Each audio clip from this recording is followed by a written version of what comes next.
오늘 저녁 수요 예배 나오신 모든 분들, 그리고 가정에서 하나님 앞에 예배 드리는 모든 성도들 가정과 하시는 일 위에 하나님의 은총이 함께 하시길 주님의 이름으로 축복합니다. 서로 인사하시겠습니다. 무엇을 하든지 하나님의 영광을 위해서 해야 합니다. 내 인생의 주인은 예수 그리스도입니다.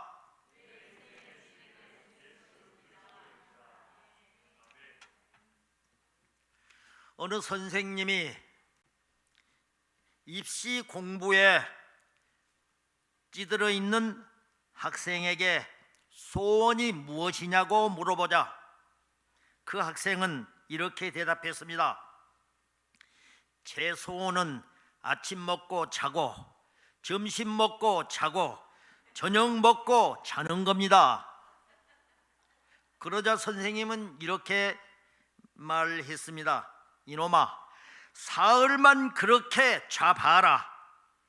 사지가 뒤틀려서 공부가 막 하고 싶어질 것이다. 저와 여러분의 소원은 무엇입니까? 코로나19 사태로 많은 사람들이 사회적 거리두기로 외출과 모임과 여행을 자제하며 답답함과 무료함 속에서 불안감과 우울함으로 시간을 보내고 있습니다. 평범한 일상이 얼마나 감사한지 다시 한번 느끼고 있습니다. 우리가 잘 먹고 잘 사는 것은 인간의 기본 욕구로 정말 중요한 일이지만 그것만 하고 산다고 행복하지는 않습니다. 평안함이 나쁜 것은 아니지만 그것이 우리를 행복하게 하는 것은 아니라는 것입니다. 그렇다면 하나님이 주시는 평안은 세상이 주는 평안과 어떻게 다를까요? 여기 한 집사님의 이야기를 들려드립니다. 마귀 셋이 모여서 신앙 좋은 김 집사를 어떻게 하면 시험에 빠뜨릴지를 두고서 열띤 토론을 벌였습니다. 가만히 두었다가는 대단한 예수쟁이가 될 것이 분명하니 사전에 싹을 자르자고 의견을 모았습니다. 드디어 첫째 마귀가 행동을 개시했습니다. 재물을 틀어막아 경제적으로 어려움을 겪게 하고 자녀들을 흔들어서 말썽꾸러기가 되게 했습니다. 그런데 기가 죽기는커녕 김 집사는 안 나가던 새벽 기도에 나가기 시작했습니다. 그리고 눈물로 부르짖으며 하나님께 더 기도하는 것이었습니다. 둘째 마귀가 첫째를 비웃으며 출동했습니다. 이번에는 불신자 남편을 통해서 핍박을 가했습니다. 교회 다니면 밥이 나오냐 떡이 나오냐, 교회 못 나가게 하고 집에 있는 성경책을 모두 갖다 버렸습니다. 눈물만 흘리던 김 집사를 보며 둘째 마귀는 의기양양해했습니다. 하지만 이게 웬일입니까? 김 집사는 남편이 직장에 나가 없는 동안에 구역 예배에 나아가고 믿음의 기도 동력자들과 강력한 중보 기도를 하고 골방에 들어가서 눈물로 기도하고 찬양하며 예배하기 시작하면서 더욱더 믿음이 강해졌습니다. 매일 하나님과 만나고 부르짖는 기도로 오히려 하나님과의 관계가 더 친밀해졌습니다. 이번에는 세 번째 마귀가 얼굴에 미소를 지으며 김 집사에게 재물을 소낙비처럼 부어 주었습니다. 남편의 마음에 사랑의 불을 지폈습니다. 좋은 집, 좋은 차를 주고 착하고 돈 잘 버는 남편, 공부 잘하는 자녀, 이제 동네 아줌마들과 교인들의 부러움을 한 몸에 받았습니다. 그런데 주님이 제일이고 교회가 제일이었던 김 집사에게 묘한 변화가 생기기 시작했습니다. 목사님, 이번 주는 남편이 유럽 여행을 가자고 하네요. 2주 정도만 예배에 빠질게요. 봉사할 시간이 없네요. 바쁜데 사람을 사서 쓰면 되지요. 필요한 경비는 제가 부담할게요. 기도할 시간이 정말 너무 없어요. 이제 기도 안 해도 제 형편 다 아시는 하나님이 복을 내려주시나 봐요. 이제 예배도 봉사도 기도도 시들어져 갔습니다. 그동안 부르짖었던 기도들이 응답되고 기도 제목이 사라지자 감사하기는커녕 자신의 능력 때문이라고 생각하고 더 이상 주님을 찾지 않았습니다. 그렇다면 과연 기도 제목이 없는 것이 축복일까요? 아니면 기도 제목을 붙들고 하나님께 부르짖으며 하나님께 매일 새벽 만나는 것이 축복일까요? 여러분은 어떤 삶을 원하시나요? 시편 73편 27절 28절에서 하나님께서 말씀하십니다. 읽겠습니다. 무릇 주를 멀리하는 자는 망하리니 음녀같이 주를 떠난 자를 주께서 다 멸하셨나이다. 하나님께 가까이함이 내게 복이라. 내가 주 여호와를 나의 피난처로 삼아 주의 모든 행적을 전파하리이다. 아멘. 우리는 흔히 예수님을 잘 믿고 편하게 사는 것이 복된 인생이라고 생각합니다. 그러나 편하게 사는 것과 복되게 사는 것은 동일한 의미가 아닙니다. 세상이 주는 평안, 풍족한 재물과 걱정과 근심 없는 평안함은 너무나 감사하고 행복한 일이긴 하지만 만약 이런 축복이 하나님과 나 사이를 멀게 한다면, 아니 기도 안 해도 잘 살 수 있게 된다고 생각한다면 그것은 진정한 축복이 아니라 사탄의 유혹이며 시험임을 우리는 깨달아야 합니다. 지나친 평안함은 오히려 죽음과 같이 고통스러운 권태와 무력감을 주고 삶의 가치와 보람이 없어서 우울증과 자기 연민에 빠지게 합니다. 하나님은 평강의 하나님이십니다. 히브리어로 평강을 뜻하는 말은 샬롬입니다. 어떤 청년이 행복한 사람이 되기 위해서 갖추어야 할 목록을 종이에 쭉 적어보았습니다.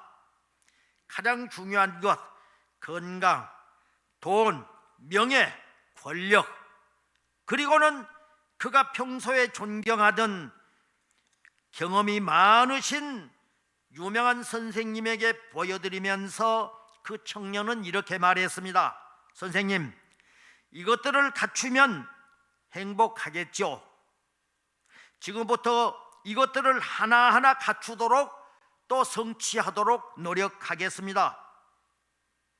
선생님은 청년이 적어온 목록을 한참 들여다보시더니 그 청년을 향해서 말했습니다. 여보게, 여기 자네가 적어온 것은 훌륭한 계획이고 바람이야. 그리고 일리가 있는 목록이라고 생각하네. 그러나 자네는 여기서 가장 중요한 것을 빠뜨렸네. 그것이 없으면 자네는 이 모든 것을 성취해도 오히려 참을 수 없는 괴로움이 될 거야. 선생님, 제가 무엇을 빠뜨렸습니까? 청년이 묻자 선생님은 연필로 청년이 써온 목록을 쭉 그어버렸습니다. 그리고는 그 밑에다가 마음의 평화라고 썼습니다. 건강보다 돈보다 명예보다 권력보다 더 중요한 것이 마음의 평화라는 사실을 깨달은 청년은 한참 후에 마음의 평화라는 책을 썼고, 그 책은 1946년 미국에서 베스트셀러가 되었습니다. 그 청년의 이름은 조슈아 리브만입니다. 데살로니가후서 3장 6절에서 말씀을 하십니다. 읽겠습니다. 평강의 주께서 친히 때마다 일마다 너희에게 평강을 주시고 주께서 너희 모든 사람과 함께 하시기를 원하노라. 아멘. 현대인들 중 많은 사람이 불안장애, 공포장애와 공황장애, 강박장애 등으로 불면증과 우울증으로 고통을 당하고 있습니다. 그래서 불안의 노예가 되고 부정적으로 생각하고 마음의 여유가 없이 분주하고 작은 일에도 화를 내고 불평이 극에 달해서 분노를 참지를 못합니다. 그래서 아무에게나 표출하면서 소위 묻지마 폭행 등 자기 자신조차도 통제를 못하는 시대에 우리는 살고 있습니다. 그렇습니다. 돈은 벌 수 있어도 평안은 살 수가 없습니다. 출세를 얻어낼 수는 있지만은 평안은 탈취하거나 쟁취할 수 있는 것이 아니요 싸워서 얻어낼 수 있는 것도 아닙니다. 어거스틴은 젊은 날 사창가 등으로 방황했던 사람인데 어머니인 모니카의 기도로 돌아온 사람입니다. 그는 훗날 내가 하나님을 발견하기 전까지는 그 어디서도 참 평안을 얻을 수가 없었노라고 말을 했습니다. 그렇습니다. 평강은 하나님이 주관하십니다. 하나님이 친히 때마다 평강을 주셔야 평안함을 누릴 수 있습니다. 할렐루야. 사사기 6장 23절 24절에서 말씀하십니다. 읽겠습니다. 여호와께서 그에게 이르시되 너는 안심하라, 두려워하지 말라. 기드온이 여호와를 위해서 거기서 제단을 쌓고 그것을 여호와 샬롬이라 하였더라. 그것이 오늘까지 아비에셀 사람에게 속한 오브라에 있더라. 아멘. 여호와 샬롬, 평강의 하나님이란 의미입니다. 우리도 이 말을 사용하고 인사를 성도들끼리 많이 합니다. 히브리어 샬롬은 평강, 평화라는 뜻의 단어입니다. 그런데 평강이라는 말에는 두 가지 그 뜻이 있습니다. 하나는 팍스요, 하나는 샬롬입니다. 팍스는 로마인들이 추구하는 평화로 물질적인 만족감이나 법의 힘으로 세상을 평정하는 것을 의미합니다. 그런데 로마는 이런 평화를 실현하기 위해서 온 힘을 다해서 넓은 땅을 정복했고 지배했습니다. 한때 모든 길은 로마로 통한다는 말이 있었습니다. 그만큼 로마가 세계를 제패하고 발전한 나라였다는 것입니다. 그러나 로마는 이를 지키기 위해서 하루도 피를 흘리지 않는 날이 없었고 결국 그 힘과 물질에 의해서 망하고 맙니다. 이에 반해 샬롬에 의미하는 평화는 물질적인 만족감과 힘으로 세상을 평정하는 것을 의미하는 것이 아니라 내적이면서 정신적인 것입니다. 히브리인들은 건강한 자나 성공한 자는 물론 병든 자나 실패한 자 또 떠나는 친구에게도 아니 태어나는 아기에게도 샬롬이라는 인사를 기꺼이 주고받습니다. 스피노자는 싸움이 없는 것이 아니다, 영혼에서 솟는 기쁨을 말하는 것이 평화라고 말을 했습니다. 예수님이 십자가에 돌아가시고 유대인들이 무서워 방문을 걸어 잠그고 두려움에 떨고 있는 제자들에게 부활하신 후 공간을 초월해서 나타나셨습니다. 그리고 제자들에게 주신 최초의 말씀이 있습니다. 그것은 바로 평강이 있을지어다 였습니다. 요한복음 20장 19절에서 말씀합니다. 읽겠습니다. 이날 곧 안식 후 첫날 저녁 때 제자들이 유대인을 두려워하여 모인 곳을 문을 닫았더니 예수께서 오사 가운데 서서 이르시되 너희에게 평강이 있을지어다. 아멘. 인간에게 가장 불행은 공포와 두려움입니다. 오늘의 현실은 안타깝게도 코로나19로 전 세계가 죽음에 대한 공포와 사람에 대한 전파의 두려움으로 떨고 있습니다.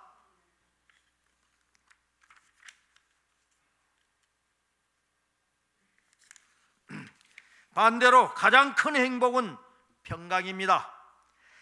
지금 우리에게 가장 필요한 것은 내적, 정신적 평강인 샬롬입니다. 그런데 사람이 믿음이 있을 때 평강이 옵니다. 그러나 불안과 공포는 믿음이 없을 때 찾아오는 것입니다. 제자들이 예수님 부활에 대한 믿음이 부족해서 공포에 떨고 있었고, 빈 무덤을 보고 그 소식을 전해 듣고도 허망한 소리로 알았고 믿지 않았던 것입니다. 그래서 예수님이 저들에게 첫 번째 주신 말씀이 바로 평강의 선언이었습니다. 하나님의 평강, 즉 샬롬을 회복하기 위해서는 어떻게 해야 할까요?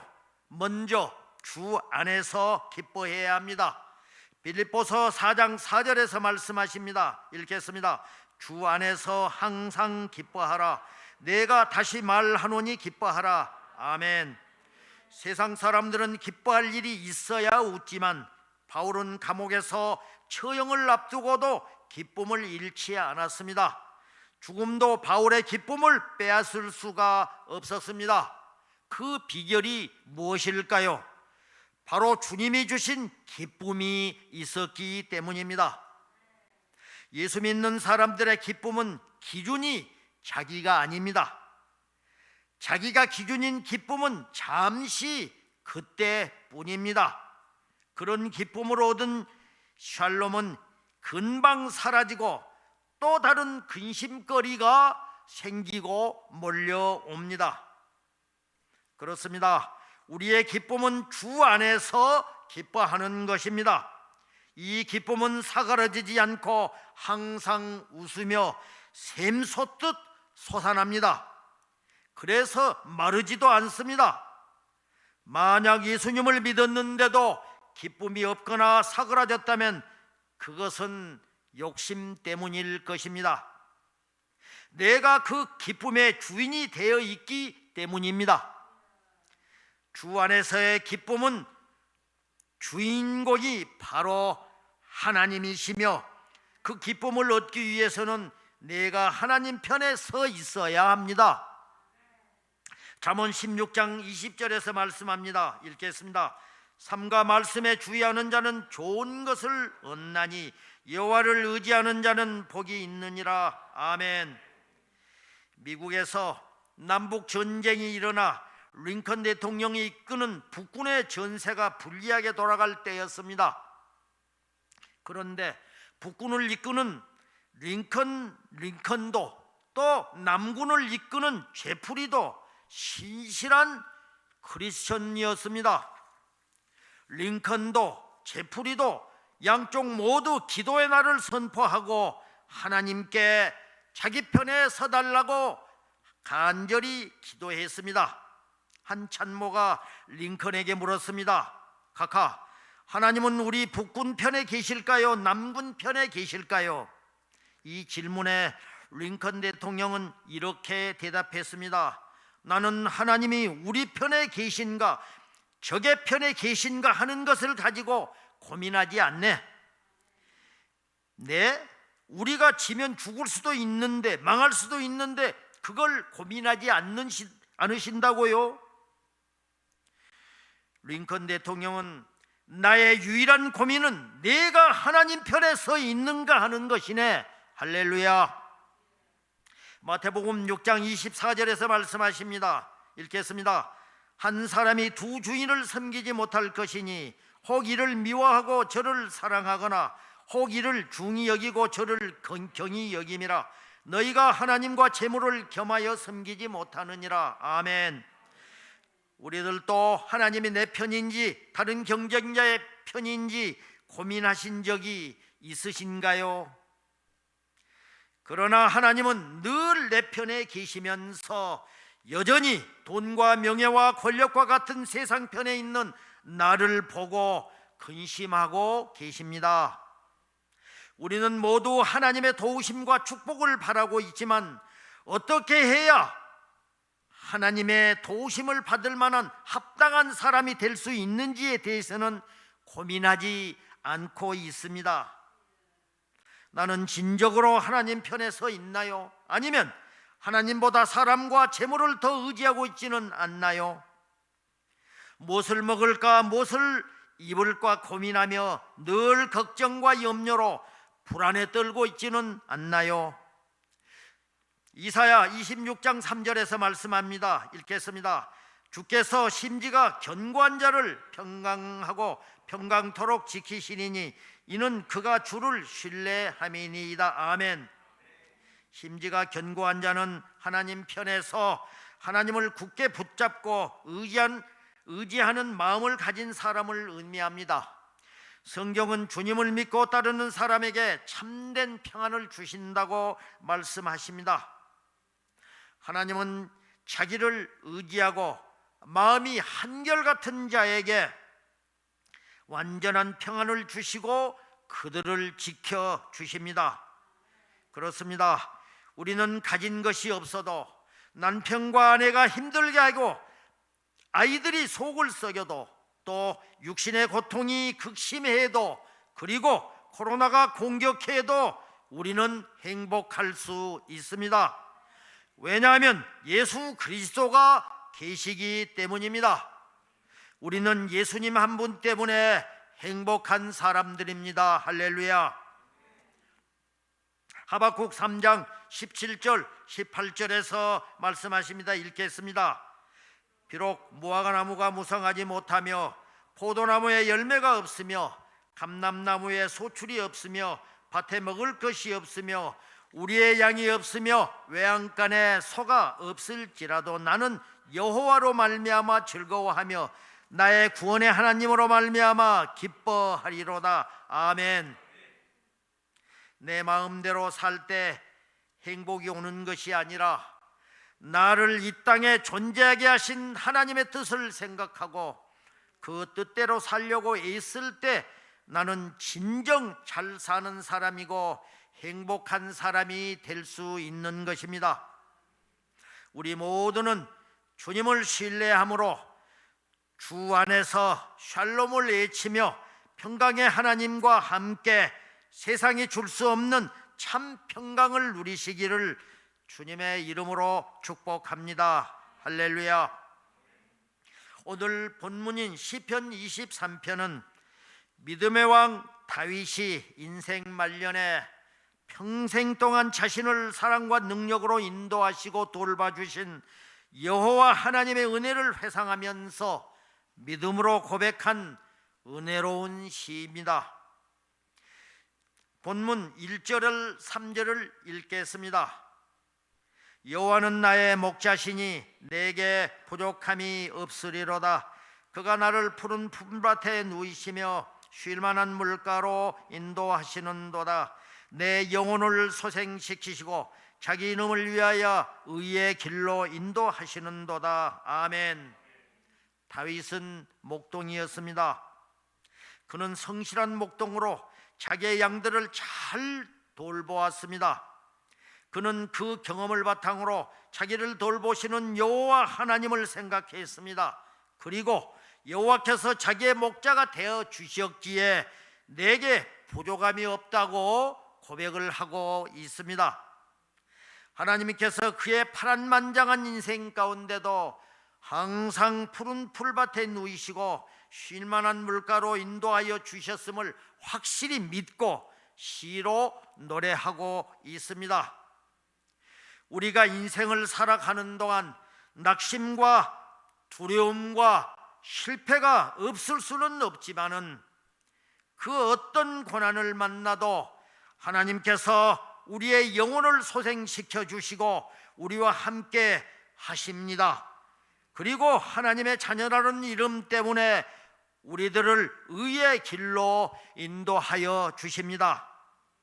하나님은 자녀인 우리가 잘 되어야 하나님의 이름이 영광을 받으시기에 하나님은 그 이름을 위해서 우리를 선한 길로 인도해 주시고 그 이름에 합당한 영광을 받으시기를 원하십니다. 할렐루야. 오늘 본문인 4절 5절을 읽겠습니다. 내가 사망의 음침한 골짜기로 다닐지라도 해를 두려워하지 않을 것은 주께서 나와 함께 하심이라. 주의 지팡이와 막대기가 나를 안위하시나이다. 아멘. 다윗은 성실한 목자로 자기 양들의 안전을 책임졌습니다. 그래서 자기에게도 하나님 여호와께서 목자가 되어 주셔서 안전하다는 것을 알았습니다. 자기 인생에 큰 어려움을 만나 죽을 것 같은 고비를 몇 번 만나서도 주의 지팡이는 자신의 갈 길을 인도해 주셨고 주의 막대기로 적들을 막아 주셨기에 자신은 안전하고 평안하고 두려움이 없다는 것을 믿고 하나님 앞에 고백하고 있습니다. 원수들은 올무를 넣고 그 속에 다윗을 빠뜨리려 하지만은 오히려 그 앞에서 상을 차려주시며 기름을 머리에 발라주십니다. 원수의 공격 때문에 오히려 더 기도하게 되고 하나님을 더 의지하게 되고 더 말씀에 순종하게 됩니다. 우리도 고난을 통해서 그 고난 때문에 오히려 하나님을 더 찾게 되고 더 부르짖고 하나님의 넘치는 은혜를 사모하게 됩니다. 다윗은 오늘 내 잔이 넘치나이다라고 고백하고 있습니다. 그것은 하나님이 자기의 목자가 되어주시고 주의 지팡이와 막대기가 자기와 함께하며 원수들 앞에서 상과 기름을 부어 주실 것을 믿었기에 그렇게 고백합니다. 우리의 잔은 우리의 영혼입니다. 우리들은 우리의 인생길에서 영혼의 잔이 넘치는 것을 경험하고 찬양을 해야 합니다. 부족함이 없다는 것을 깨닫는 사람이 자기의 잔이 넘치는 것을 경험하게 될 것입니다. 할렐루야. 육신의 것은 구해도 만족이 없습니다. 그러나 영혼의 만족은 하나님을 찾고 의지하고 부르짖으면 넘치도록 부어주시기를 원하시는 하나님이십니다. 본문인 6절을 함께 읽겠습니다. 내 평생의 선하심과 인자하심이 반드시 나를 따르리니 내가 여호와의 집에 영원히 살리로다. 아멘. 하나님의 돌보심과 채우심을 경험하며 사는 사람은 다른 것을 구하지 않습니다. 하나님과 함께 사는 것이 가장 행복한 삶을 알기 때문입니다. 그래서 다윗은 내가 여호와의 집에 영원히 거하리라고 고백합니다. 우리들에게 지팡이와 막대기는 무엇입니까? 지팡이는 말씀이고 막대기는 기도와 같은 것입니다. 우리는 말씀으로 인도받고 기도로 싸웁니다.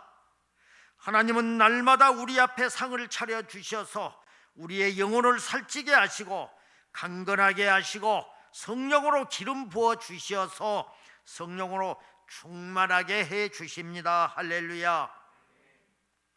다윗은 베들레헴 들판에서 양을 치던 목동 소년이었습니다. 이 소년 목동이 여호와 하나님을 경외함으로 하나님을 찬송하고 그 말씀을 순종하고 따름으로 인해서 하나님은 그 목동 다윗을 연단시키고 그래서 나라를 위기에서 건지는 전쟁 영웅으로 만들어 주셨습니다. 그리고 전쟁 때마다 승리하는 위대한 장군으로 만들어 주시었고 또 위대한 시인으로 그리고 탁월한 음악가로 만들어 주시었습니다. 또한 그를 하나님을 경외하며 왕으로 모시고 온 백성을 잘 다스리는 이스라엘의 훌륭한 왕으로 축복해 주시었습니다. 그 모든 은혜를 경험한 다윗이 자신뿐만이 아니라 누구든지 오늘 우리들에게도 여호와 하나님을 자신의 인생 목자로 믿고 순종하면 자신처럼 부족함 없는 은혜와 축복을 받을 것임을 시로 표현하고 있습니다. 할렐루야. 그렇습니다. 여호와를 목자 삼고 따르는 자는 하나님 안에서 영육 간의 평강과 안식의 기쁨을 누리며 살게 됩니다. 그가 나를 푸른 풀밭에 누이시며 쉴 만한 물가로 인도하시기 때문입니다. 할렐루야. 이런 축복을 받는 우리 화평교회가 되고 저와 여러분이 되시길 주님의 이름으로 간절히 축원합니다.